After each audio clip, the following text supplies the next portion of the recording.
Il est des habitudes qui méritent d'être cultivées et je suis heureux d'être parmi vous pour ouvrir cette deuxième rencontre au Sénat du grand continent. Après la place de la France et de l'Europe face aux rivalités entre la Chine et les États-Unis, et avouez que l'actualité nous rappelle que ça n'était pas un thème, j'allais dire, hors sol, hors géopolitique et hors temps, c'est la démocratie en Europe et en France que nous nous apprêtons à ausculter dans un contexte de crise qui interroge le rôle de chaque acteur institutionnel et naturellement les parlements. Je tiens à rappeler le sens de nos rencontres, qui est de multiplier les passerelles entre le monde académique et l'univers parlementaire. Dans le chaos des certitudes tranchantes, de l'immédiateté triomphante, nous avons fait ensemble, avec vous, grand continent, le choix d'un autre tempo, la réflexion, la mise à distance, le rejet de l'impulsivité qui tient lieu trop souvent de force de conviction. Tel est le train de sénateur évoqué dans la fable de La Fontaine, dans Le lièvre et la tortue, dont je rappelle toujours qu'elle a été écrite à un moment où le Sénat n'existait point et où c'était le souvenir du Sénat romain qui incarnait la sagesse et la paix.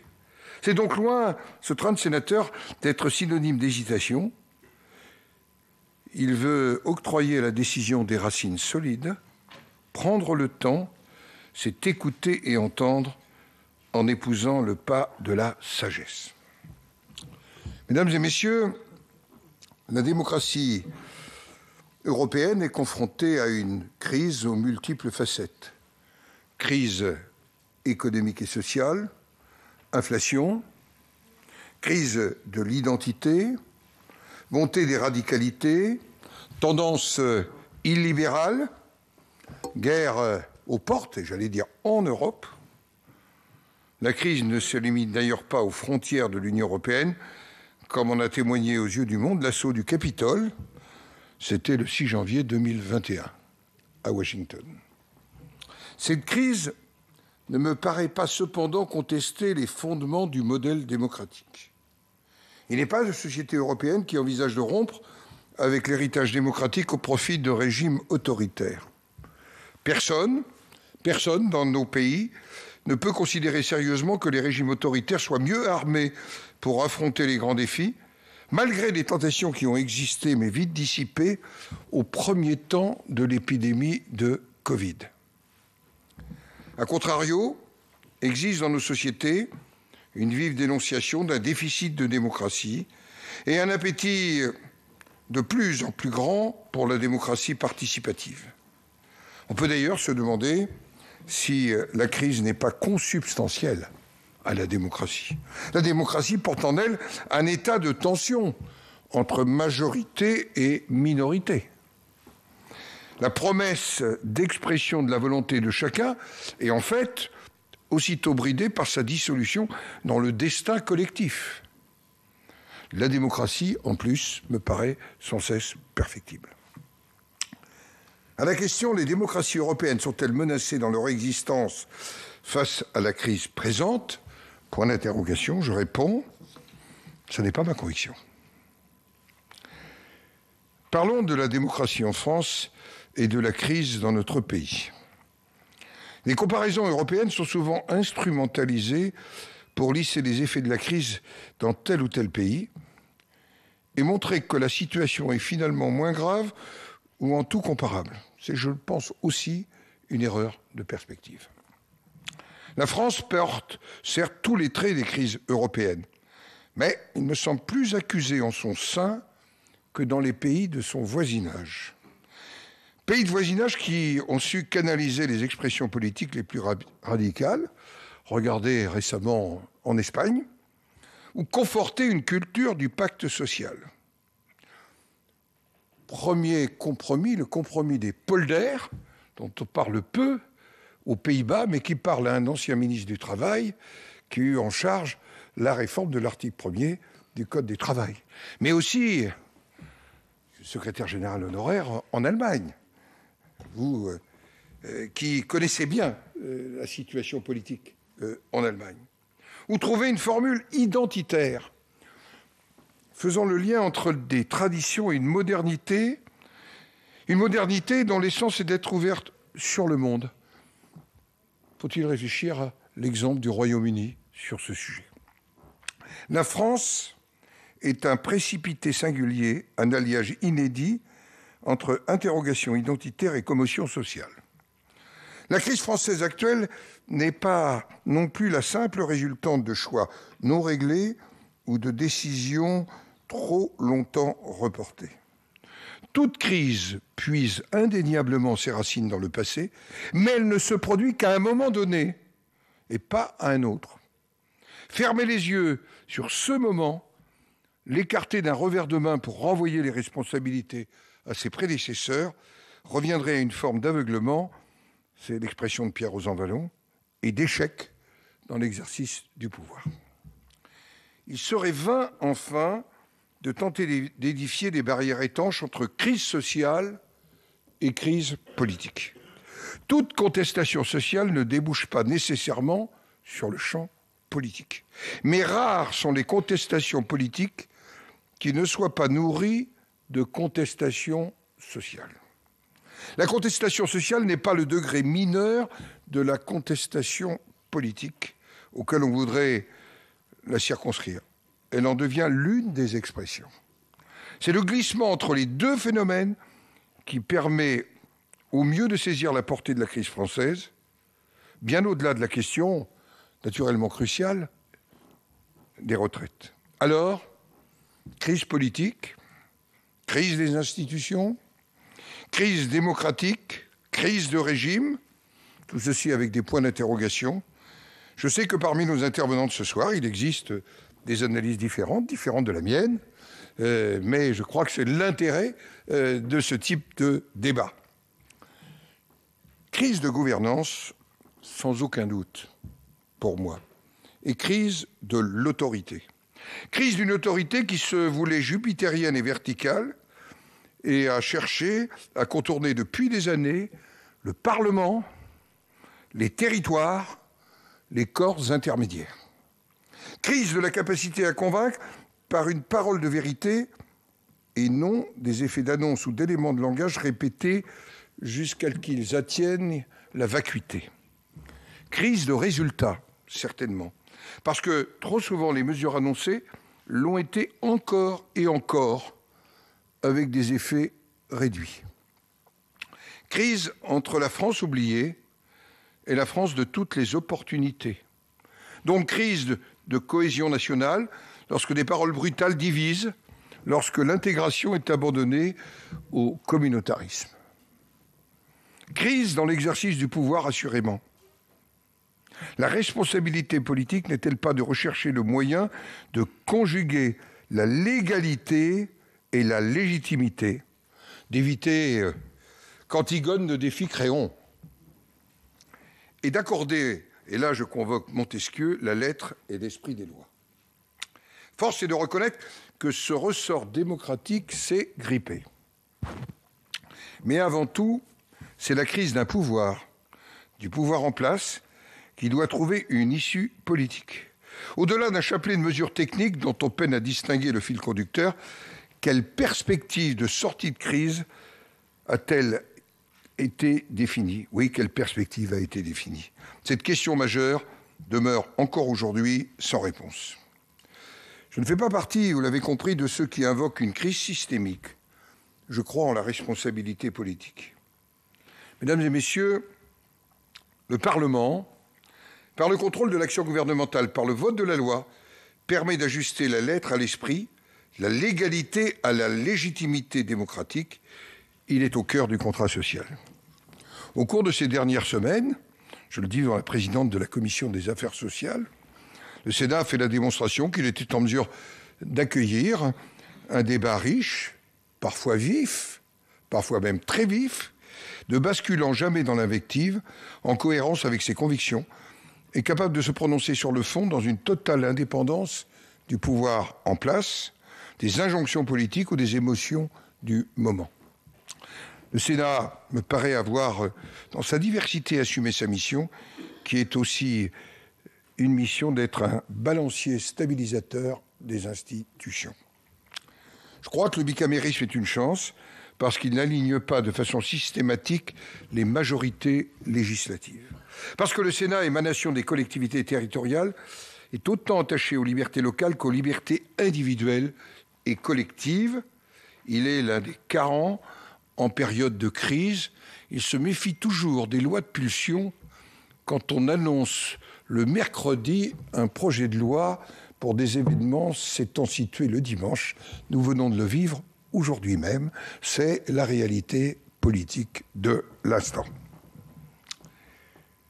Oui, lorsque les temps sont troublés, la tentation en France est forte de lancer un chantier institutionnel. Eh oui, qui est souvent un écran dissimulant une forme de faiblesse politique. Ne touchons à la Constitution que d'une main tremblante. Prenons garde aux ajustements qualifiés de techniques qui bouleversent en fait des équilibres institutionnels subtils. Je n'ignore pas que se fait jour un vrai besoin de respiration démocratique, et je le mets au pluriel. Elles ne peuvent être de pure forme. Le référendum est l'un des instruments de cette respiration, mais faisons attention à ce que la décision du peuple soit respectée, ce qui n'a pas toujours été le cas. Je pense au référendum en France sur la Constitution européenne de 2005 et localement au référendum sur Notre-Dame-des-Landes. Deux exemples qui conduisent parfois à douter, et ne croyez pas, nous nous faisons encore reprocher, puisque j'ai appartenu, j'allais dire, à ce gouvernement, les conséquences que nous n'avons pas tirées du référendum de 2005. Dussions-nous bouleverser un peu la donne en Europe, c'est quand même une réalité dont je peux faire état. Un second instrument de cette respiration démocratique peut être le découplage des élections présidentielles et législatives pour retisser le lien distendu avec les citoyens, redonner confiance et enrayer une abstention toujours plus élevée. Tout cela mérite d'être examiné. D'ailleurs, le président de la commission des lois est là et nous sommes en train de l'examiner dans le cadre du groupe de travail institutionnel. Je terminerai par un mot sur la relation des parlements nationaux avec le Conseil, la Commission et le Parlement européen. Européen étant pluriel, parce que ce sont ces trois institutions que je souhaite interroger. Les citoyens européens aspirent à plus de démocratie et de légitimité dans une décision européenne qui paraît encore à beaucoup éloignée de leurs préoccupations et parfois technocratique. L'Union européenne qui protège est aussi celle qui impose certaines normes dont ils contestent le bien-fondé. Or, la compétence des parlements nationaux, malgré le traité de Lisbonne, reste difficile à mettre en œuvre, contrainte par des règles de procédure, corsetée, restreinte dans ses capacités d'orienter des choix majeurs. Quelques exemples. Dans l'approbation des traités de libre-échange, quel rôle reste-t-il aux parlements nationaux ? On l'a vu avec le CETA, les parlements nationaux avaient encore le pouvoir, le dossier du Mercosur ou de l'accord avec la Nouvelle-Zélande, c'est typiquement un dessaisissement des parlements nationaux. Comment effectuer un contrôle de subsidiarité efficace lorsque la Commission européenne en maîtrise les règles, l'appréciation sur le fond et le calendrier ? Quand on reparle de la doctrine de la séparation, là, on se pose des questions. La crise de la démocratie européenne revêt aussi le visage d'un défaut d'association des parlements nationaux. Je le dis devant le président de la Commission pour l'Union européenne, avec à ses côtés, je voudrais vraiment saluer Jean-Baptiste Blanc, parce que si on est là, on lui doit beaucoup, cher Jean-Baptiste Blanc, et je voulais vraiment vous remercier. Il est en train de faire un travail absolument passionnant, mais assez rébarbatif, sur un objet très particulier qui s'appelle le zéro artificialisation nette, dont il est devenu ici le chantre et le connaisseur. Oui, je reviens au défaut d'association des parlements nationaux. Il s'agit d'un chantier immense que la conférence sur l'avenir de l'Europe n'a qu'effleuré. En dehors de ces parlementaires, vraiment, je voulais remarqué au retour de la conférence de Prague, où vous représentiez le Sénat, que la voix de la France, au moment de la présidence française, ne s'est guère fait entendre pour promouvoir le rôle des parlements nationaux. Mesdames et messieurs, j'aurais pu, dans le fond, me contenter de citer Churchill. Dans son discours à la Chambre des communes, le 11 novembre 1947, celui qui comporte son célèbre aphorisme « La démocratie est la pire forme de gouvernement, à l'exception de tous les autres ». Mais je suis revenu à lire ce discours. En fait, il est dans l'opposition. Il est dans l'opposition à Clément Attlee. Et qu'est-ce qu'il dit quand le gouvernement veut amenuiser le pouvoir de veto de la Chambre haute? Il déclare « La démocratie ne signifie pas « Nous avons une majorité, je le cite, peu importe comment, et nous avons un bail pour 5 ans. » Nous avons une majorité, peu importe comment, et nous avons un bail pour 5 ans. Fin de citation, à méditer. Et Churchill de poursuivre. Le gouvernement du peuple, par le peuple, pour le peuple. Voilà la définition souveraine de la démocratie. Est-ce que tout n'est pas dit? Et je voudrais remercier Jean-François Rapin, parce que si aujourd'hui nous abordons ce thème, c'est à lui que nous le devons comme président de la Commission pour l'Union européenne. Et je voulais vous dire que, puisqu'on va parler d'Europe, qu'ici la question européenne n'est pas une question subsidiaire. Elle est une question transversale pour chacune de nos commissions. Et l'organisation que nous avons dans une commission pour l'Union européenne est quelque chose de particulièrement intéressant, avec notamment des dispositifs d'alerte sur les surtranspositions que nous avons mis en place ici, que tous les parlements nationaux n'ont pas encore mis en place, mais qui nous apparaissent extrêmement importants. Je vous souhaite un excellent moment de partage et d'échange, et je donne immédiatement la parole au président Rapin.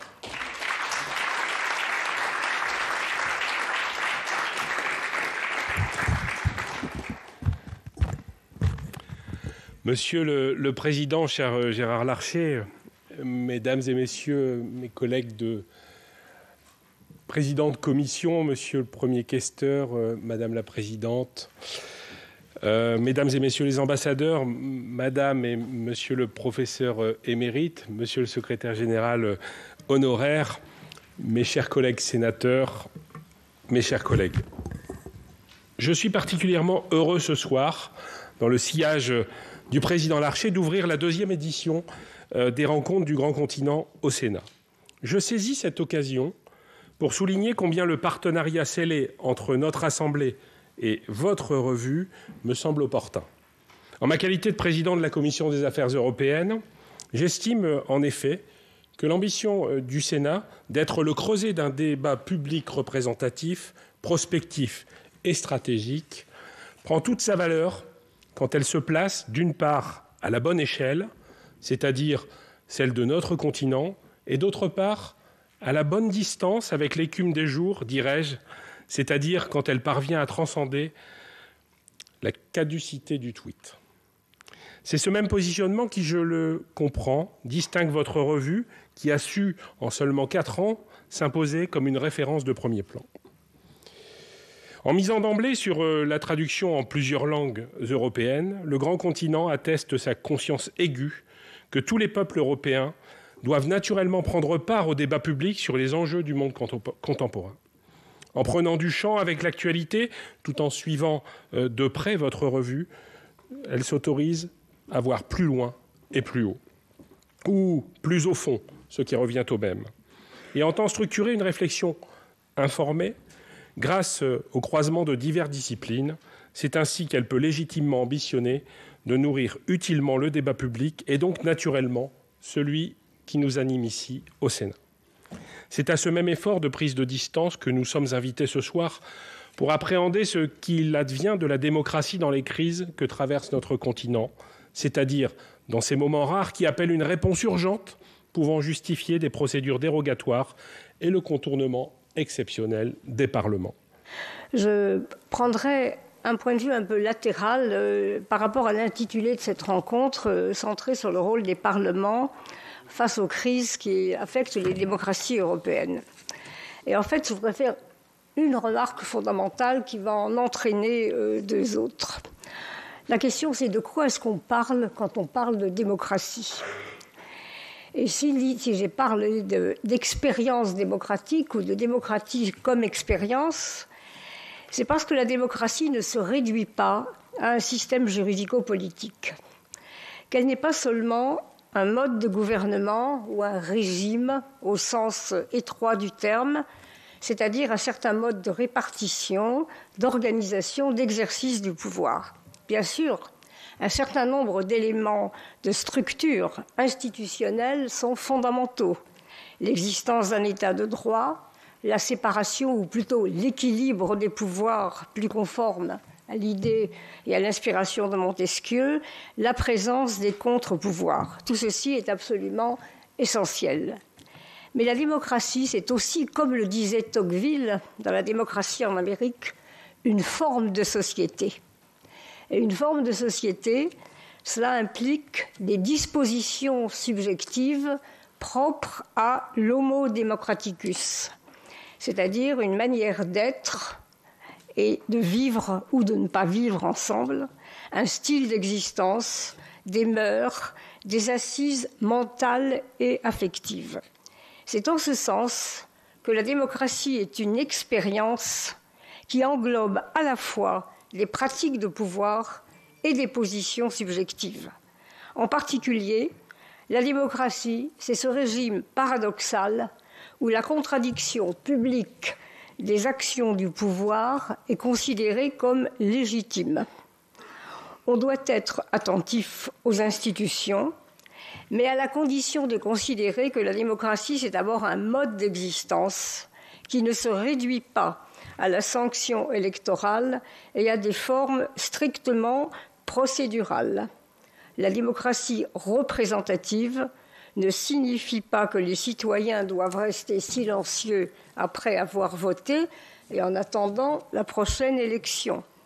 À côté des élections, ils gardent la possibilité de s'exprimer, de contester, de délibérer et surtout d'être entendus. Car la représentation électorale, ce n'est pas un simple transfert qui remet, ce n'est pas une délégation pure et simple qui remet la volonté des citoyens entre les mains de leurs élus.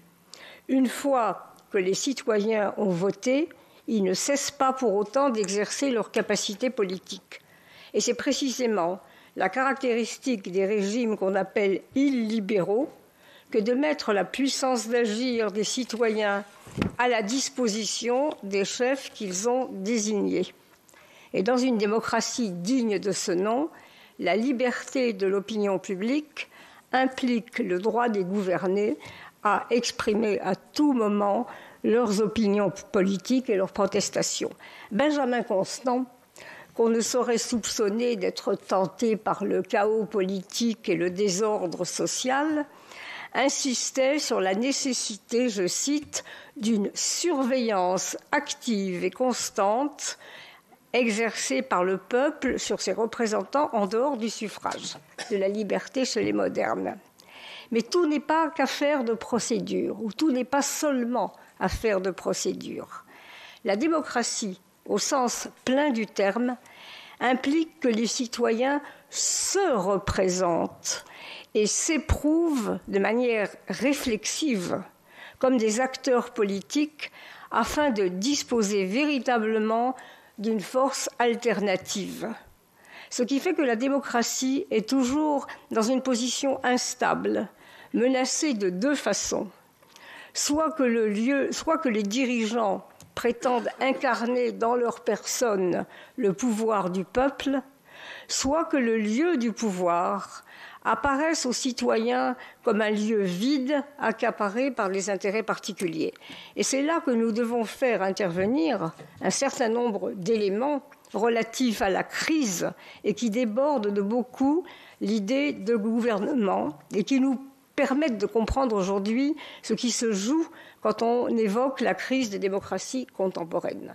Donc très rapidement sur la question de la crise, dont il serait hors de propos de développer les tenants et les aboutissants. Je ne m'étendrai pas sur un certain nombre de constats récurrents, bien connus, la montée de la défiance des citoyens à l'égard des institutions, des représentants, le déficit général de légitimité qui se traduit notamment par la montée de l'abstention, la désaffection à l'égard des modes traditionnels, etc., etc.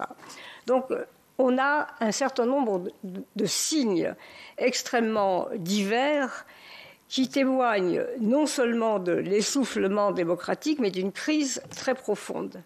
Or, cette crise, et c'est le propre de la notion de crise, ne relève pas simplement d'un constat objectif.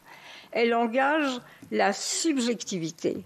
Elle engage les positions subjectives des individus, leur perception, ce qu'ils éprouvent.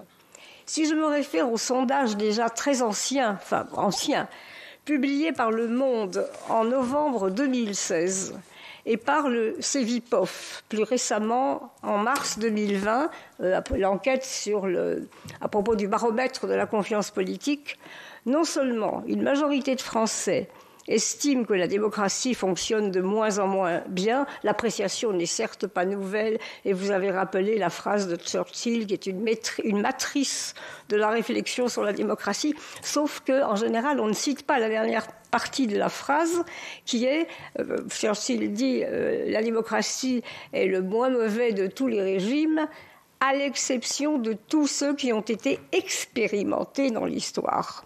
Bon, expérimenter, le mot n'est peut-être pas neutre quand on envisage la démocratie comme expérience.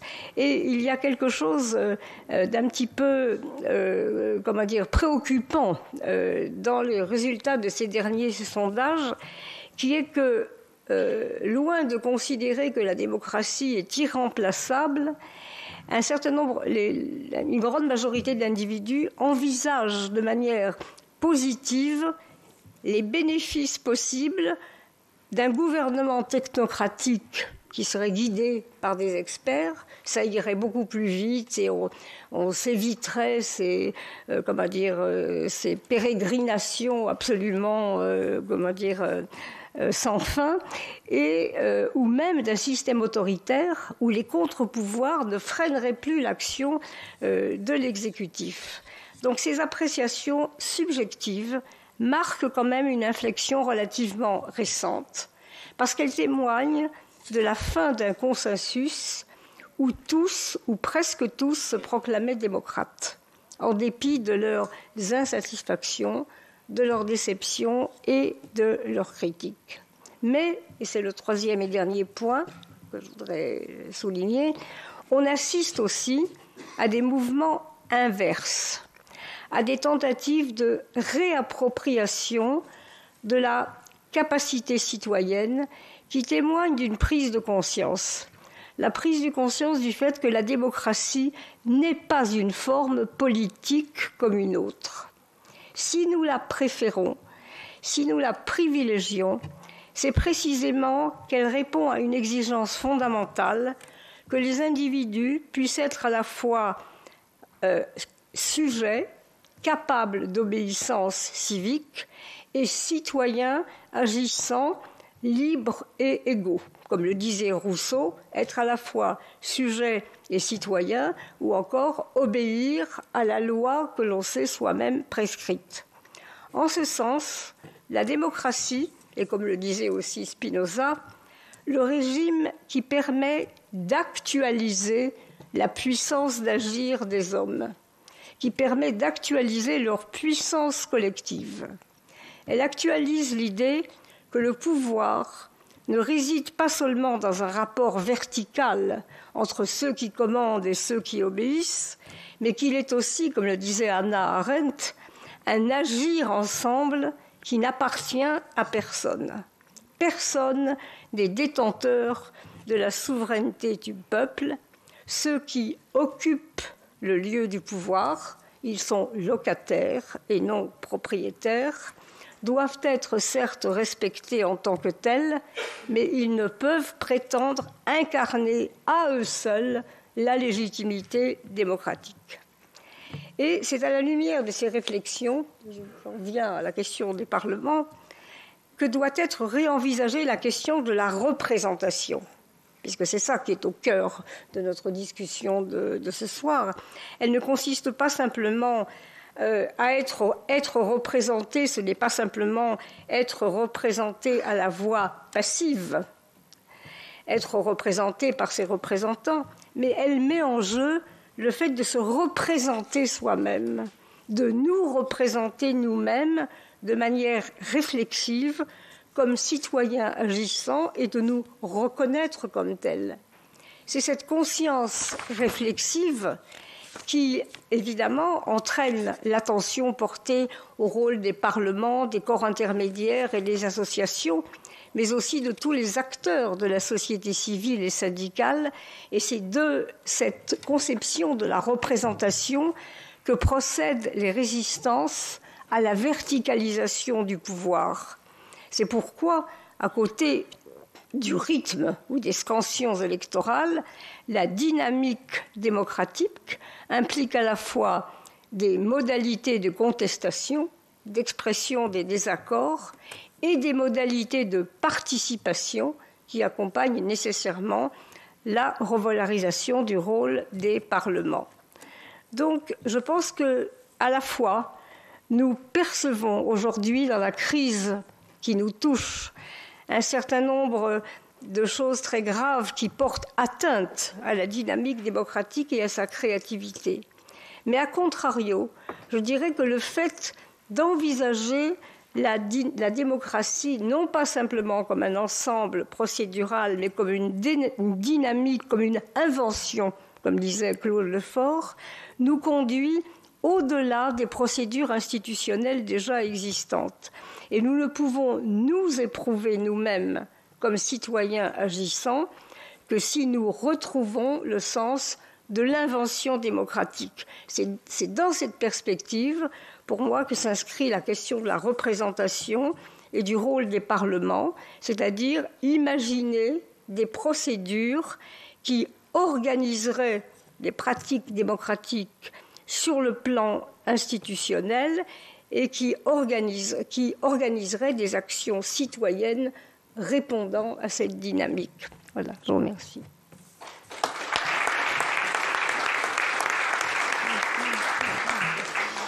Merci beaucoup, Myriam Revaud-Dallon. Thierry Chopin, je vous donne la parole. À vous remercier encore une fois pour votre amitié et d'avoir répondu présent en un temps si court. Vous avez proposé de parler en une dizaine de minutes, donc je salue votre courage sur les évolutions et transformations des institutions démocratiques européennes au cours des 15 dernières années et des crises de l'Union européenne. Donc la parole est à vous pour 10 minutes. Merci beaucoup Gilles. Bonsoir à toutes et à tous. Merci beaucoup Monsieur le Président pour votre accueil au sein de la Haute Assemblée. Je vais essayer de faire un pas de côté finalement par rapport à ce que vient de dire Myriam Revaud-Dallon et notamment peut-être en focalisant mon propos sur la dimension peut-être de la démocratie comme forme politico-institutionnelle et par ailleurs peut-être un deuxième pas de côté en abordant cette question à l'échelle européenne. Le sujet portait sur la démocratie européenne face aux crises et je parlerai pour ma part de la démocratie de l'Union européenne, plus spécifiquement de manière à recentrer la focale. Je voudrais faire essentiellement 2 séries de remarques dans les 10 minutes que tu as bien voulu me donner.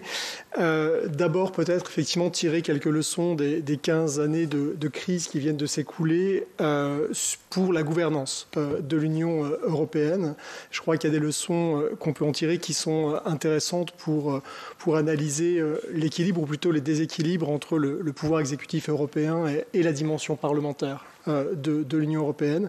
Et puis je ferai une seconde série de remarques, peut-être davantage centrées sur la France, en tout cas du point de vue de son organisation institutionnelle en matière de politique européenne, avec quelques pistes peut-être d'ailleurs de propositions susceptibles de vous intéresser en matière de renforcement de la responsabilité de l'exécutif vis-à-vis du Parlement dans ce domaine.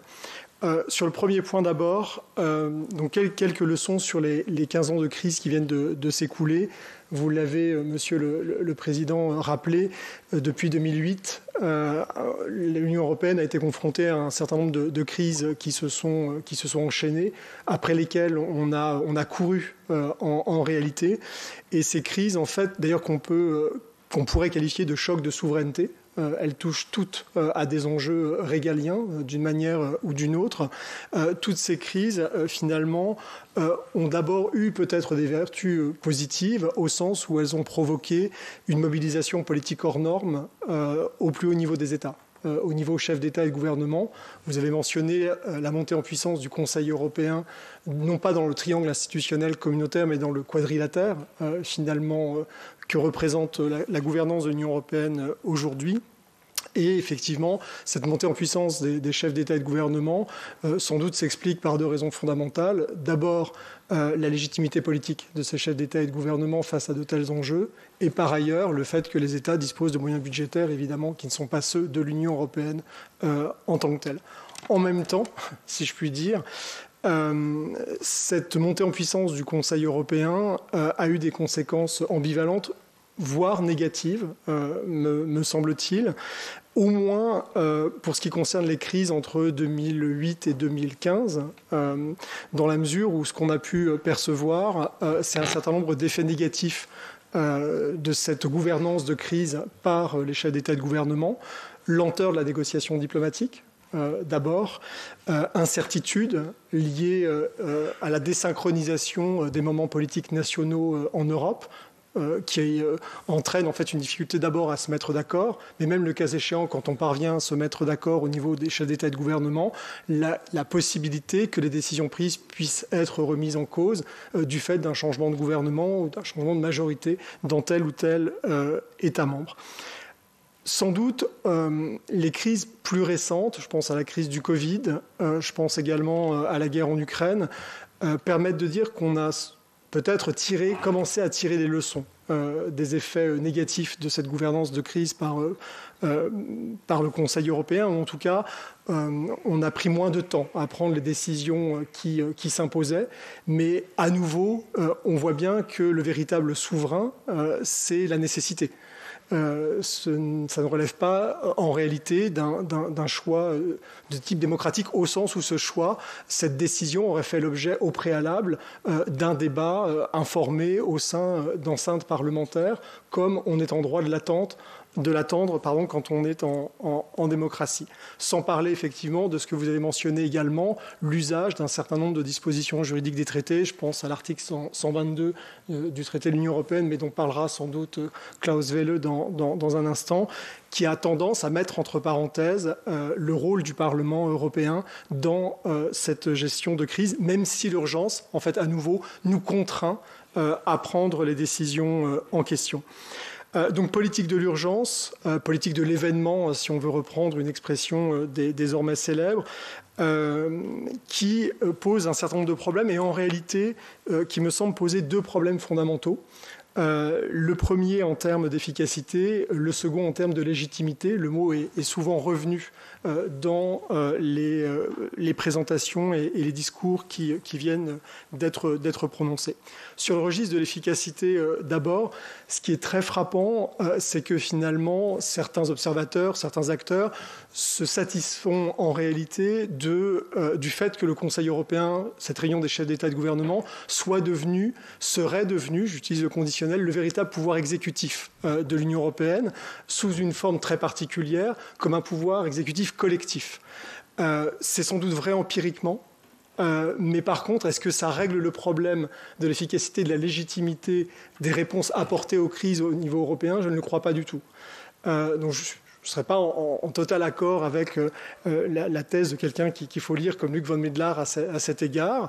Il y a d'autres lectures qui me semblent également intéressantes. Je pense d'ailleurs à des travaux qui ont été rendus accessibles en français par le Grand Continent, ceux de Jonathan White notamment, qui consacrent des développements importants à cette question de la politique de l'urgence. Le problème en termes d'efficacité de ce caractère collectif ou fragmenté finalement de ce pouvoir exécutif qu'incarnerait le Conseil européen, c'est que finalement, encore une fois, ça produit cette relative lenteur, même dans la gestion des crises récentes, même dans la gestion de la crise sanitaire. Les premiers mois, finalement, sont des mois où on attendait une décision. Ce à quoi on a assisté, c'est un étalage de division nationale entre les États. On avait tiré malgré tout les leçons de la crise de la zone euro 10 ans plus tôt, et on a réussi à surmonter cette difficulté liée à ce caractère fragmenté et collectif du Conseil européen. Je crois que sur cette question, d'ailleurs, du pouvoir exécutif, même sous une forme collective, j'y pense évidemment en écho à ce que disait Myriam Revaud-Dallon et ce qui a été dit d'ailleurs à plusieurs reprises dans les discours liminaires. C'est la difficulté au niveau européen d'identifier, de localiser où se situe en réalité le véritable foyer d'autorité. Vous avez utilisé ce mot, Monsieur le Président, dans votre discours. Et là, je crois que c'est une véritable question qui montre que le système de gouvernance institutionnelle de l'Union européenne ne répond peut-être pas aux canons les plus classiques d'un système si ce n'est de séparation stricte des pouvoirs, comme on pourrait le trouver aux États-Unis, au moins d'équilibre des pouvoirs. On a davantage à faire un système d'équilibre des intérêts, en réalité, qui caractérise cette gouvernance-là. Deuxième difficulté qui me semble découler de cette gestion de crise, finalement, où le Conseil européen, d'un point de vue politique en tout cas, est central. Je mets à part la Banque centrale européenne, évidemment, dans cette analyse même très rapide, la question de la légitimité. Finalement, la question du kratos dans un premier cas, dans le premier temps, et puis la question du démos dans le second. Ce qui me semble aussi frappant, c'est que dans le système actuel, on a davantage à faire un système qu'on pourrait appeler diplocratique et non pas démocratique au sens le plus fondamental du terme. Parce que là encore, cette fragmentation des diplomaties nationales au sein du Conseil européen produit non seulement un certain nombre de problèmes en termes d'efficacité, mais aussi en termes de légitimité. Je crois que cette fragmentation, elle conduit à une dilution de la responsabilité des acteurs politiques. Finalement, quand on dit le Conseil européen a pris telle décision, de qui on parle en fait fondamentalement? Est-ce qu'on est capable d'imputer la responsabilité de la décision à tel ou tel chef d'État et de gouvernement, étant entendu évidemment que juridiquement et formellement, chacun d'entre eux ou chacune d'entre elles ont une égalité de droit, mais que dans la réalité, l'influence politique, diplomatique de tel ou tel chef d'État et de gouvernement peut être différent en fonction des États membres dont on parle. Donc dilution de la responsabilité. Et puis une question qui me semble aussi fondamentale, même si je m'aventure sur un terrain qui n'est peut-être pas le mien, un terrain de philosophie politique. Donc je parle sous le contrôle de Myriam Revaud-Dallon à cet égard. Il me semble que ce degré de fragmentation aussi conduit à poser une question qui est fondamentale quand on évoque la question de la représentation politique, c'est la question du mandat politique et du mandat démocratique. Or, il me semble que la question fondamentale que pose la centralité et la primauté du Conseil européen dans cette gestion de crise, c'est comment définir ce mandat politique et démocratique à cette échelle européenne-là. Est-ce que, pour le dire dans des termes peut-être plus simples, plus basiques, l'addition de 27 légitimités politiques nationales, de 27 mandats politiques nationaux, produisent une légitimité politique européenne et un mandat politique européen? Personnellement, je pense que la réponse est non. Et donc, on doit effectivement réfléchir aux modalités institutionnelles capables de produire ce mandat politique et cette légitimité démocratique. Si j'ai encore un petit peu le temps, je sais pas, en 2 minutes ou 3 minutes, alors sous forme de conclusion, deuxième peut-être série de remarques très brèves sur la France, parce que je pense que la question qui nous était posée se pose à la fois à l'échelle européenne, mais évidemment à l'échelle nationale. Peut-être deux choses, même de manière schématique, pour la discussion après les interventions. Il me semble que, d'abord, ce dont on a besoin dans notre pays en matière de politique européenne, c'est d'un exécutif qui soit plus responsable, effectivement, devant le Parlement. Alors, je suis pas complètement naïf et je sais très bien que les prérogatives constitutionnelles du président en matière d'action extérieure et notamment en matière d'action européenne font que le président n'est pas comptable, en tout cas de manière claire, de son action devant les enceintes parlementaires, ce qui pose évidemment un problème, mais qu'on ne pourrait régler que par une modification de la Constitution. Mais en tout cas, je voulais au moins soulever ce paradoxe que le président de la République est affranchi finalement de tout compte à rendre devant le Parlement français, devant lequel finalement il n'a pas le droit de se rendre, alors même que le président de la République peut aller faire un discours au Parlement européen et donc s'exprimer devant des eurodéputés français au sein de l'Assemblée de Strasbourg. Peut-être, évidemment, sauf à modifier la Constitution, une alternative pourrait être peut-être envisageable. 2 pistes à cet égard, même de manière très brève. La première, peut-être permettre au Premier ministre de participer au Conseil européen. C'est tout à fait possible juridiquement. Ça se fait en période de cohabitation. Mais on pourrait élargir, évidemment, dans des périodes hors cohabitation, ce dispositif. Je pense que ça présente beaucoup d'avantages. Permettre de rendre compte de l'action européenne en fait aux parlementaires, d'abord. Plus grande cohérence aussi institutionnelle, dans la mesure où, évidemment, le Premier ministre a autorité sur le secrétaire général des Affaires européennes. Et dans la mesure où le gouvernement détermine et conduit la politique de la nation, il semblerait normal, évidemment, que dans une enceinte où des décisions importantes pour la politique européenne de notre pays et pour nos concitoyens sont prises, que le Premier ministre puisse participer à ces réunions et à ces négociations. La deuxième chose, pour terminer peut-être sur ce volet, il pourrait être aussi intéressant d'imaginer l'organisation d'un discours annuel du président de la République devant le Congrès, ce qui permettrait de fournir, de provoquer finalement une occasion de discussion entre le président de la République et les parlementaires français sur les sujets et les enjeux européens. Et puis, ça pourrait constituer évidemment aussi un moment important d'information politique pour les citoyens. Il faudrait réfléchir d'ailleurs peut-être dans cette perspective à articuler le plus finement possible ce discours potentiel du président devant le Congrès avec le discours sur l'état de l'Union de la présidente de la Commission européenne. Voilà, j'aurais bien d'autres choses à dire, mais le temps est compté. Merci beaucoup de votre attention. Merci beaucoup. Merci beaucoup, cher Thierry Chopin, pour cette mise en perspective, effectivement, et ces propositions très intéressantes. Sans plus tarder, je vais passer la parole à Klaus Welle pour... là encore, une mise en perspective, et je dirais qui nous intéresse d'autant plus que nous sommes pratiquement à 1 an d'une autre échéance démocratique importante, les élections européennes de 2024. Donc Klaus Welle pour un propos sur le Parlement européen, dont vous avez été secrétaire général, on l'a rappelé, face aux crises, bilan et perspective 1 an avant les élections européennes, pour une dizaine de minutes avant de poursuivre l'échange avec la salle. Merci. Oui, merci beaucoup, et aussi merci beaucoup pour cette invitation. Peut-être avant que je commence avec mon discours, une pré-remarque, parce qu'on a discuté beaucoup sur le Conseil européen, mais je me souviens très bien que c'était une initiative française dans le temps.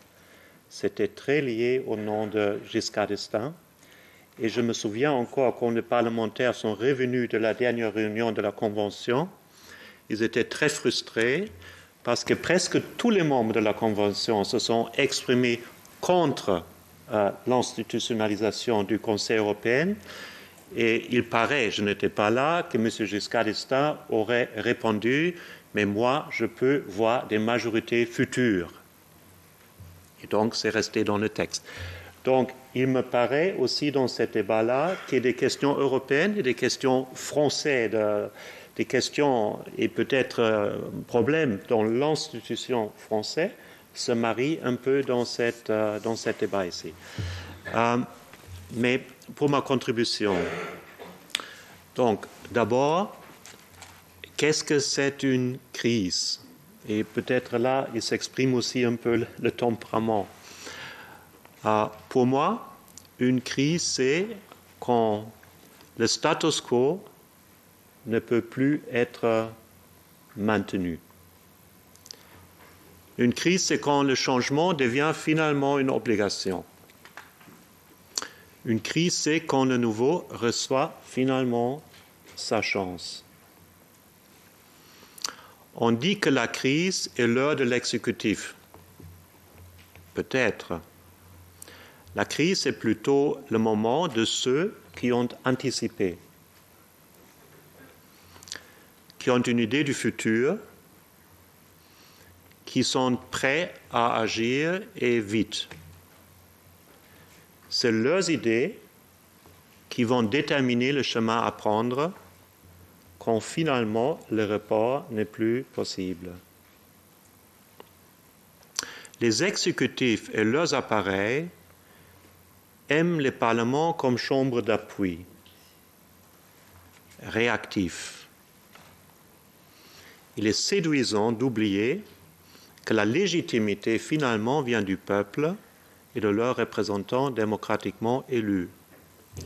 Les parlements doivent donc être avant, agiles et indépendants dans leur réflexion. C'est donc très important que le travail journalier ne domine pas le tout. Il faut donner systématiquement une place au futur dans la réflexion et dans l'action du Parlement. Comment le faire en pratique?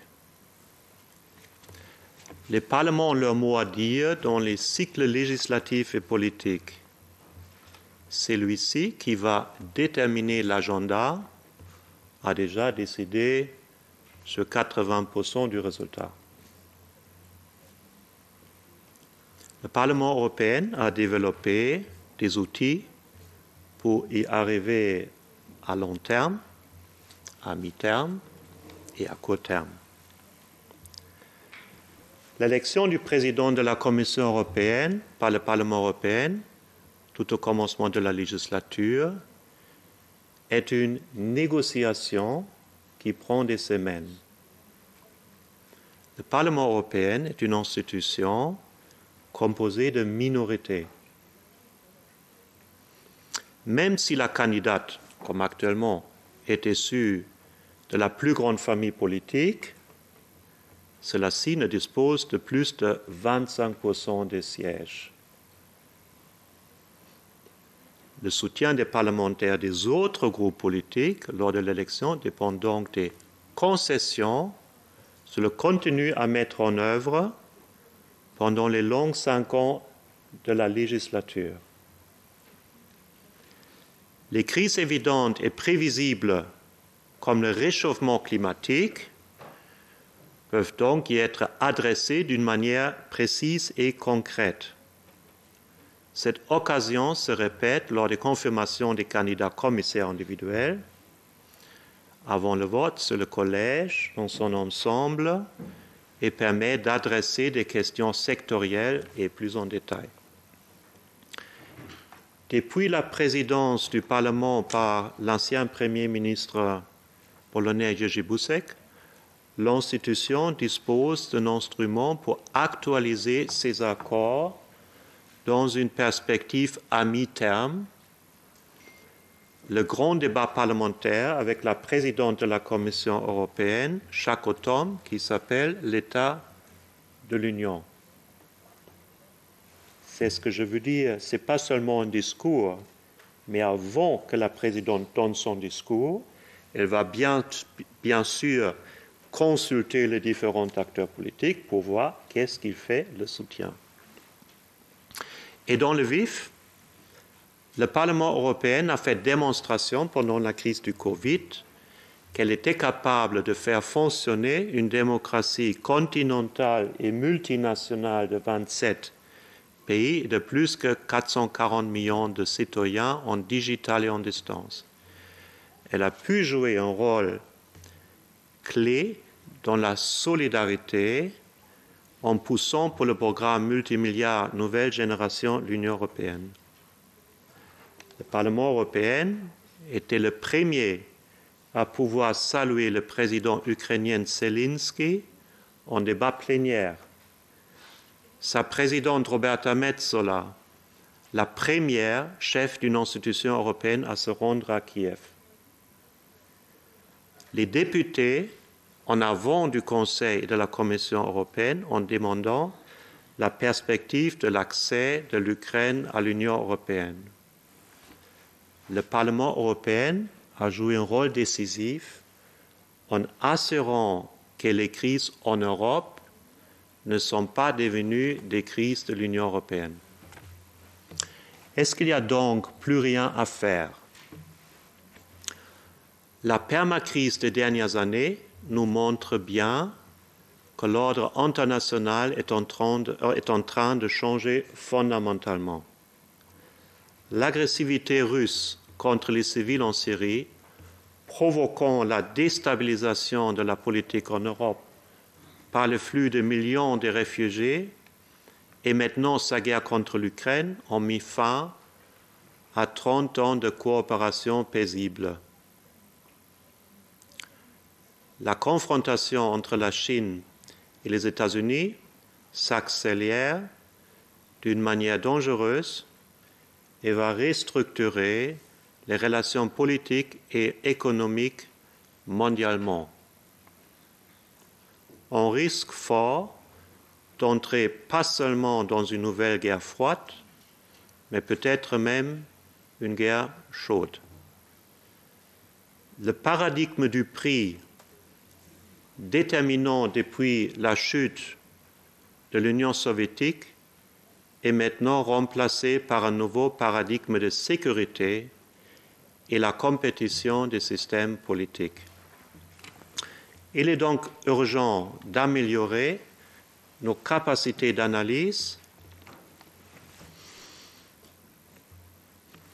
et des risques.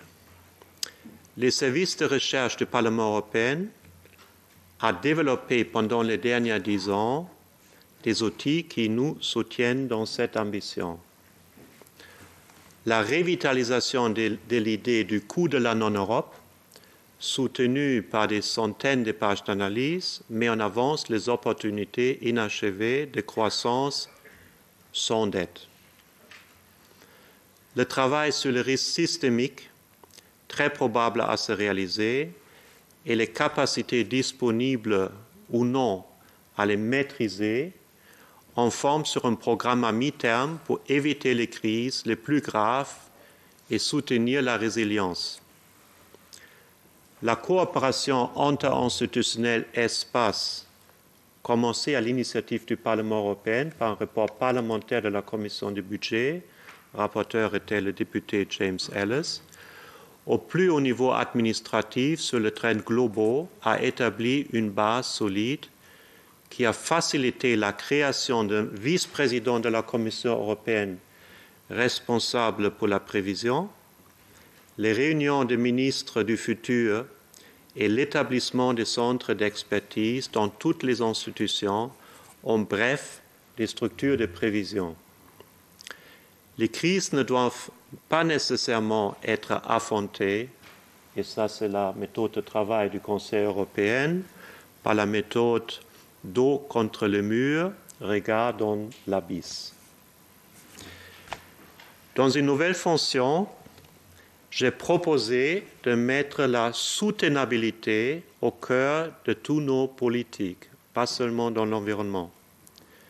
Au Martin Centre, on propose un programme d'action de 175 mesures sur les 7 D, et c'est ça les questions où je pense que l'équilibre n'est plus là. La défense, la dette, la démographie, le digital, la décarbonisation et la déglobalisation, c'est ce que Mme von der Leyen appelle le de-risking. La crise, c'est aussi le résultat d'un manque d'action. Merci.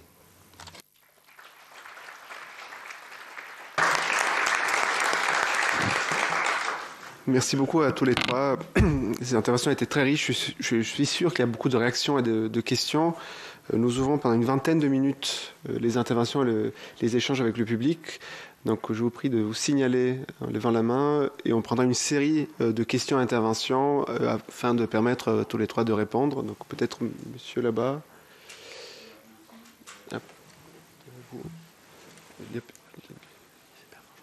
Il n'y a pas de micro. Bon, Pervenche Berès peut-être pour commencer et par la suite on donnera la parole derrière. Merci, excusez-moi d'être arrivé en retard. Et d'avoir entendu que la fin de l'intervention de Thierry Chopin est entièrement celle de Klaus Welle. Mais évidemment, c'est à Klaus Welle que je vais adresser ma question. Car dans le mot crise, il y a une dimension que vous n'avez pas mentionnée, qui est la question de l'urgence. Et c'est une question qui s'inscrit dans l'ensemble du dispositif institutionnel de l'Union européenne, puisque contrairement à un État régalien qui est là pour protéger les citoyens face à la guerre, L'Union n'est pas construite là-dessus, et donc son rythme de production et de réaction n'est pas construite sur le court terme, sur la crise. Et c'est d'autant plus vrai pour le Parlement européen qui, lorsqu'il exerce un pouvoir, l'exerce en tant que co-législateur, et du coup avec un temps de maturation, de négociation, d'élaboration, de construction, qui est un temps que l'exécutif, par définition, considère comme étant un temps trop long. Donc, mais j'ai bien entendu ce que vous avez dit, que le Parlement européen avait bien réagi, notamment sous votre impulsion, pour passer en numérique au moment de la Covid, ou de proclamer que l'Ukraine devait devenir un pays membre de l'Union européenne. Mais c'est pas de ça dont on parle. Ce dont on parle, c'est ce qui fait que l'exécutif court-circuite, cherche des méthodes et des outils pour court-circuiter le Parlement européen dans le travail de co-législation dès lors qu'il considère qu'il y a une urgence. Donc comment éviter ça et qu'est-ce qu'on peut proposer pour empêcher l'exécutif de fonctionner de cette manière-là, qui est une manière qui, au bout du compte, creuse un déficit démocratique dont on n'a pas besoin. Merci beaucoup, Pervenche Berès. Monsieur, si peut-être vous pouvez aussi vous présenter brièvement avant de poser votre question.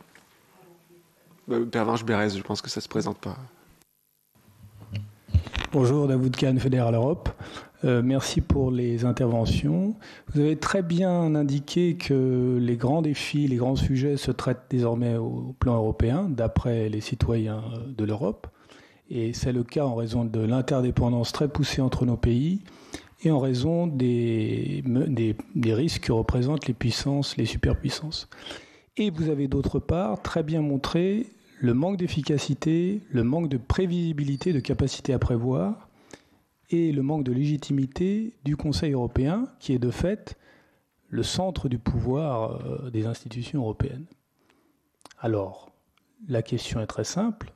Dans ce cadre-là, et compte tenu de ces éléments, ne faudrait-il pas tout simplement créer un gouvernement européen fédéral, compétent pour certaines choses limitées, qu'on ne peut plus faire uniquement en France ou en Allemagne, par exemple, le créer avec quelques pays fondateurs, et ce gouvernement fédéral serait évidemment légitime, il serait plus efficace, bien sûr, et il aurait la capacité de prévoir, comme peut le faire le gouvernement américain. Merci.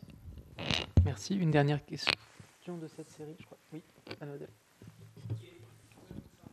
J'ajoute juste que cette proposition a été faite par le gouvernement allemand et la France pourrait se fixer comme objectif d'aller dans cette direction. Bonjour, Guylaine Litlimba, étudiante en droit. Ma question s'adresse à Monsieur Chopin.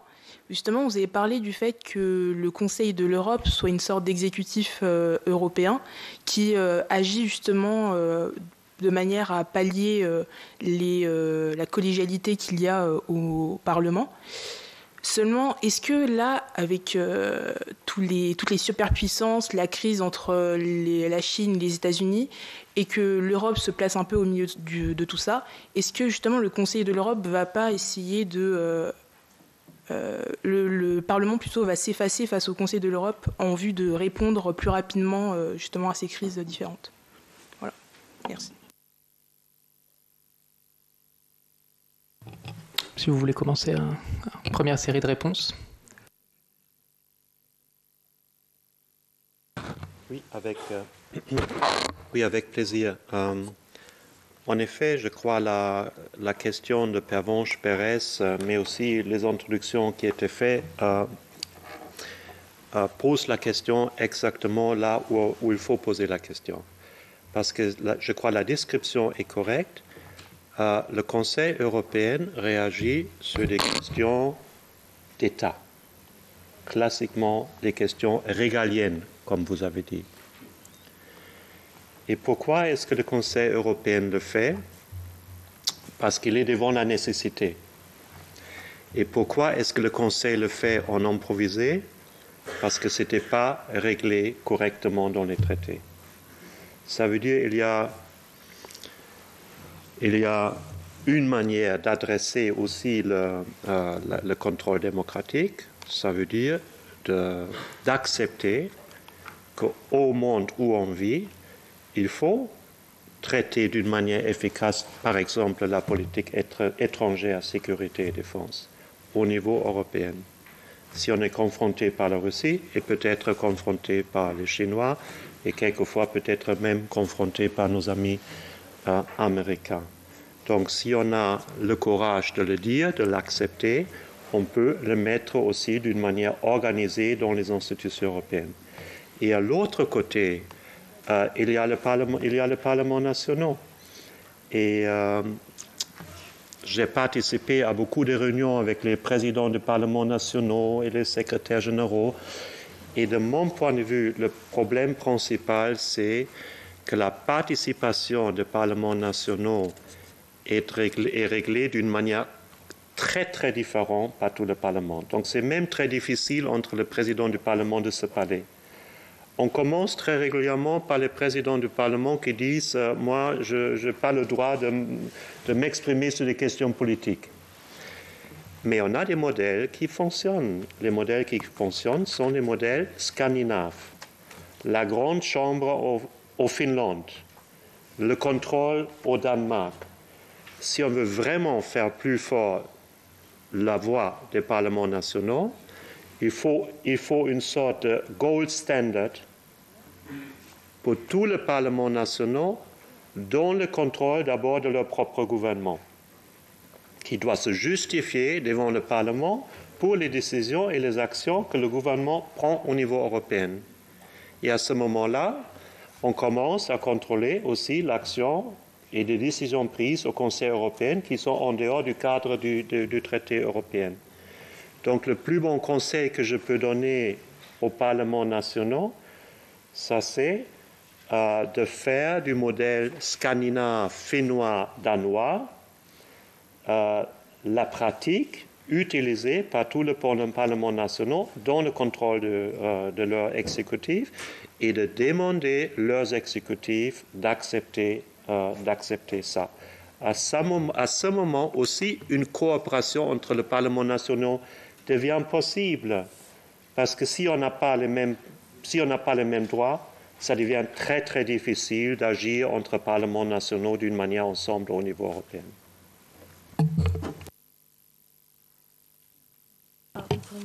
C'était pour vous, là.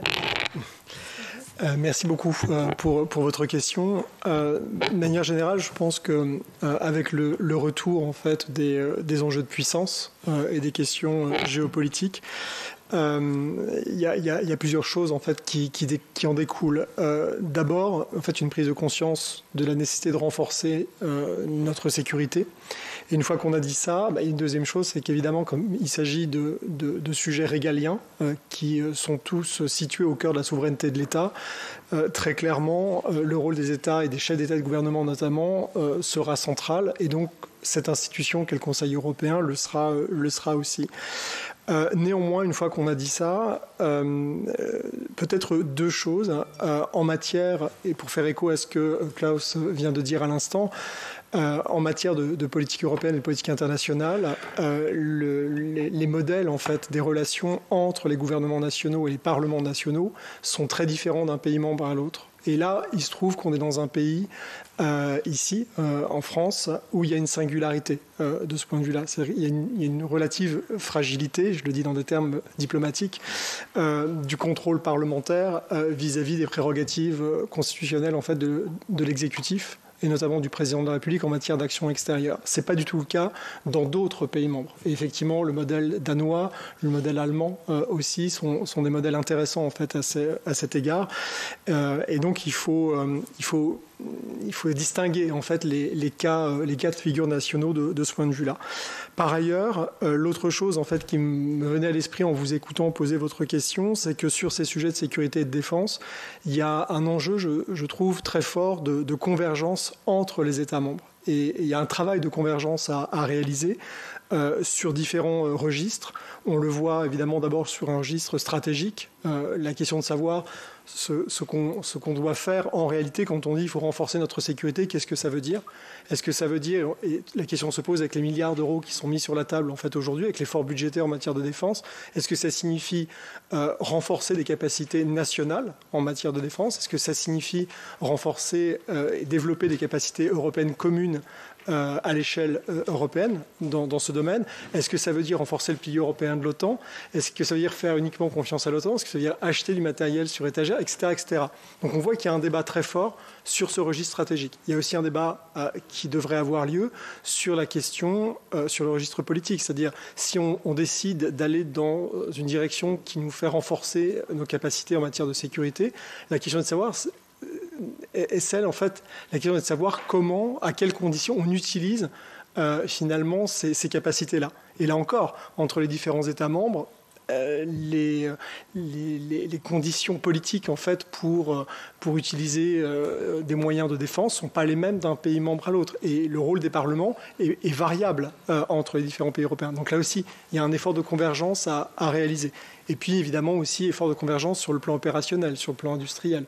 Et je pense que tous ces éléments-là de débat, de discussion, doivent faire l'objet de débats et de discussions aussi au sein des enceintes parlementaires et pas uniquement entre acteurs des exécutifs nationaux et européens. Donc je trouve que même sur ces sujets, alors que ces enjeux sont régaliens, malgré tout, les parlements ont un rôle important à jouer, y compris dans des pays qui se singularisent en fait par la relative faiblesse de leur contrôle parlementaire vis-à-vis de l'exécutif.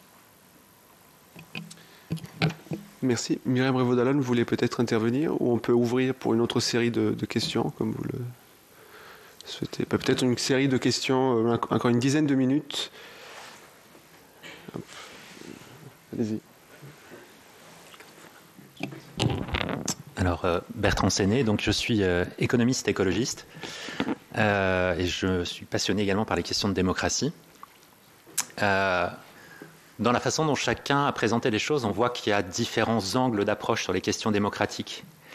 Et moi, il y a un angle qui me frappe beaucoup et que j'entends beaucoup, qui est que en fait, l'Assemblée nationale, le Sénat et le Parlement européen ne sont pas du tout représentatifs de la diversité de la population. En réalité, c'est une minorité privilégiée, dont je fais partie d'ailleurs, qui y est présente et qui croit savoir ce qu'il faut faire pour le peuple, sans avoir l'expérience concrète d'un grand nombre de problèmes qui sont rencontrés par la population, comme par exemple la violence de l'inflation aujourd'hui. Et on imagine que si c'était d'autres personnes qui étaient dans l'Assemblée, on ne prendrait pas les mêmes décisions par rapport à l'inflation aujourd'hui. En fait, pour prendre des décisions justes pour le peuple, on a besoin de vrais débats, avec une diversité d'opinions et une diversité d'expériences de vie. Or, l'appartenance à des partis politiques, comme c'est le cas aujourd'hui, dégrade fortement la qualité des débats, car elle réduit la liberté de penser, elle réduit la liberté de critiquer et la capacité à changer d'opinion, qui est tellement vitale pour rechercher la meilleure solution possible dans l'intérêt général. Face aux défis écologiques et sociaux, il me semble qu'il est en fait grand temps de mettre en place une démocratie de l'intelligence collective, beaucoup plus représentative, ce qui implique d'écrire une nouvelle page de la démocratie, probablement sans parti politique, et de donner plus de place au tirage au sort et moins aux élections, ce qui permettrait aussi d'accroître la légitimité et l'acceptabilité des décisions. Alors voilà, je voulais vous proposer de rentrer sur cette question du tirage au sort, et je serais absolument ravi de participer à un débat sur les vertus et les vices de l'élection et du tirage au sort, sachant que je vais bientôt publier un article sur ce sujet. Merci beaucoup. Il y avait aussi une question au fond, là aussi si vous pouvez vous présenter brièvement. Oui. Bonsoir. Merci. Donc Mehdi Ladj, étudiant à Sciences Po. Face à la montée des idéaux extrêmes sur la scène politique, mais aussi des discours de haine, en lien notamment avec les crises, telles que les crises migratoires ou sanitaires, quel rôle ont les parlements? Comment légifèrent-ils sans pour autant empiéter sur nos libertés fondamentales? Merci. Merci beaucoup. Peut-être une dernière question. Non. Oui, tout à fond là-bas. J'en ai peut-être une dernière sur le fait qu'on soit au Sénat pour parler d'Europe et du fait qu'on parle de démocratie. Quand on voit une dynamique, on a une intégration de plus en plus forte des compétences au niveau de l'Europe et en même temps une distribution de plus en plus forte de l'action concrète des services publics par justement cette revendication de représenter les territoires et de savoir ce qu'on y fait. Avec une décentralisation dont on peut encore vouloir l'accélérer, comment est-ce qu'on recrée justement cette démocratie, cette expérience de la démocratie européenne quand on a un partage des compétences qui est encore en évolution? Voilà. Merci beaucoup. Mais donc c'est On peut peut-être commencer par Klaus Welle et on va finir sur Myriam Rebsamen. Peut-être je vais me concentrer sur la première question. Est-ce que le Parlement européen est représentatif? Je crois qu'on est extrêmement représentatif dans le meilleur et dans le pire. C'est vraiment l'image du continent en large. Mais j'ai eu aussi, si c'est permis de le dire, l'impression ici que peut-être la malaise en France est aussi liée au fait que des grands pourcentages de la population dans la Ve République sont systématiquement exclus de la représentation au Parlement. Peut-être pour des très bonnes raisons, mais ils ne se sont pas représentés et donc on voit la violence. Au Parlement, on les a tous eus, beaucoup plus tôt. On a eu Madame Le Pen au Parlement européen, elle a exercé son mandat. Beaucoup de monde. Oui, ça c'est une autre question, mais toutes les minorités, toutes les pensées, toutes les réflexions trouvent leur place et peuvent participer à l'échange. Et moi, je trouve, pour moi, ça c'est une précondition aussi pour l'acceptation des résultats.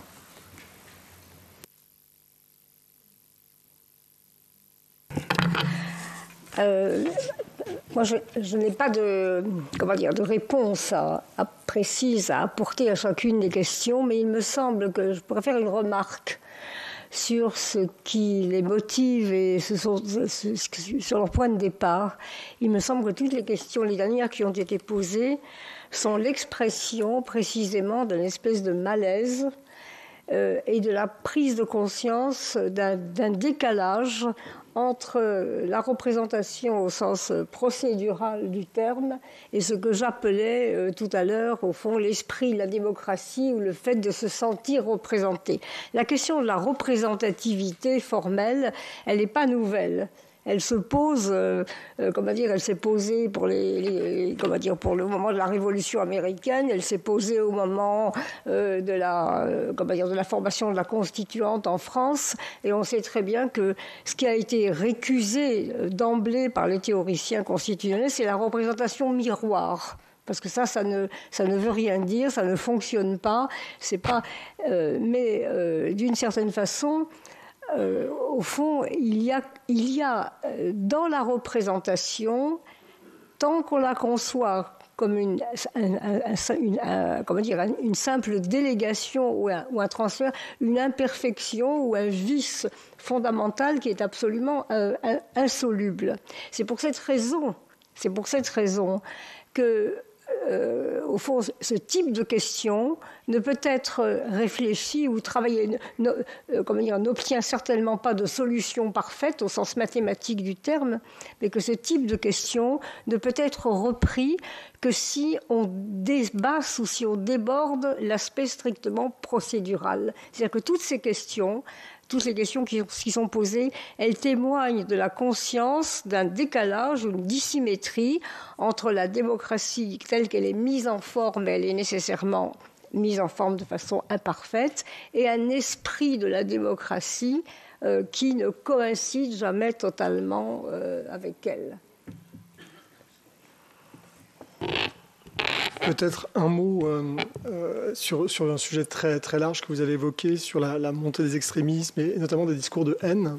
Alors évidemment, je vais pas répondre à la question comment est-ce qu'on fait pour lutter contre ce discours de haine, parce que ça nous emmènerait très, très loin et puis il y a beaucoup de politiques qui peuvent être concernés en fait par ça, mais le mot en fait haine m'a intéressé et en réfléchissant comme citoyen, comme politiste, à la question de la démocratie libérale, à sa mise en cause en fait par les populismes et les extrémismes. De plus en plus, en fait, je suis convaincu que l'un des clivages en fait politiques les plus importants, c'est un clivage en fait qui est de nature émotionnelle. et on le voit en tout cas dans ce pays, on le voit dans d'autres pays européens aussi. On voit que l'ensemble des crises, pour faire le lien avec notre sujet de ce soir, depuis une quinzaine d'années, nous font entrer dans ce que Pierre Rosanvallon, pour lequel j'ai aussi une pensée évidemment aujourd'hui, a appelé un retour en fait de l'âge des incertitudes. Et ce retour de l'âge des incertitudes, il produit de la peur, de l'angoisse, de l'anxiété, et évidemment en fonction des réponses qui sont apportées ou qui ne sont pas apportées à ce type d'angoisse, ça génère en fait des émotions politiques particulières qui produisent des effets politiques. La peur ne produit pas les mêmes effets politiques que la colère. Le ressentiment, le sentiment de fierté blessée, le sentiment d'être méprisé, le sentiment de ne pas être reconnu. Tout ça génère évidemment quelque chose qui est de l'ordre de la colère, voire de la haine en fait, si on n'y répond pas. Et de ce point de vue-là, je pense que les parlements, pour répondre à la question, ont un rôle important à jouer parce que les parlements sont composés de gens qui sont élus, qui sont en contact de la population, qui sont les mieux placés pour prendre le pouls de nos concitoyens. Et ça permettrait évidemment de réduire l'écart que l'on voit abyssal entre disons un certain nombre de décisions, en tout cas de discours qui sont tenus, qui sont pris, et la réalité effectivement du ressenti, des émotions, voire des passions qui nourrissent aujourd'hui des divisions et des clivages de plus en plus structurants. Et je pense, pour finir sur ce sujet, sur cet argument, que c'est majeur en fait ce défi qui est lancé à la démocratie libérale, parce que le libéralisme, de manière générale, à la fois comme doctrine intellectuelle et aussi politique, a toujours eu beaucoup de mal à penser en fait les émotions. C'est quelque chose qui a cherché en fait en permanence historiquement et jusqu'à aujourd'hui à substituer les intérêts en fait aux passions. Si on laisse ce champ-là complètement vacant, on sait que la nature politique, comme la nature, a horreur du vide. On sait très bien que ce vide discursif, en fait, il sera occupé par des forces radicales et extrémistes. Je voudrais quand même ajouter une petite nuance à ce que vous avez, enfin deux petites nuances. Premièrement, sur la question de l'incertitude. La démocratie, par définition, par essence, c'est le régime de la certitude. On le savait très bien quand les démocraties s'opposaient au régime totalitaire qui prônait la transparence de la société à elle-même et au fond le régime de la certitude absolue. Donc le problème, ce n'est pas, pour moi, ce n'est pas le retour de l'incertitude, mais ce sont des conditions aujourd'hui qui font que l'incertitude ne peut pas être acceptée ou elle ne peut pas être assumée. C'est-à-dire que on a abandonné l'idée d'un avenir dessiné à l'avance pour se trouver confronté non pas à l'acceptation de l'incertitude, mais à l'angoisse devant l'incertitude. Donc le problème, c'est peut-être la manière dont, par exemple, des institutions nous permettraient d'appréhender la question de l'incertitude. C'est-à-dire que la question du sens ou de l'orientation d'une société ne demande pas qu'on ait un avenir qui est préfiguré à l'avance. Si on a un avenir préfiguré à l'avance, c'est pas la peine d'agir. Donc il y a quelque chose qui est la possibilité de l'action, elle est commandée par l'incertitude. Et la deuxième chose deuxième petite nuance, je pense que ce n'est pas la démocratie libérale en tant que telle qui, n'arrive pas à penser la question des émotions ou des sentiments. Je pense que c'est un certain type de rationalité économique qui prétend se substituer à une rationalité politique qui est une rationalité élargie. Je rappellerai ici Montesquieu, dont on dit quand même qu'il est l'un des pères du libéralisme politique. Montesquieu distingue à propos des régimes la nature d'un régime et son principe. La nature d'un régime, c'est son fonctionnement, c'est la façon dont ça marche, l'organisation, les procédures, les institutions. Et le principe d'un régime, c'est ce qui le fait être. Et Montesquieu dit, qu'est-ce qui le fait être ? Ce sont les sentiments. Bon, au XVIIIe, on disait les sentiments.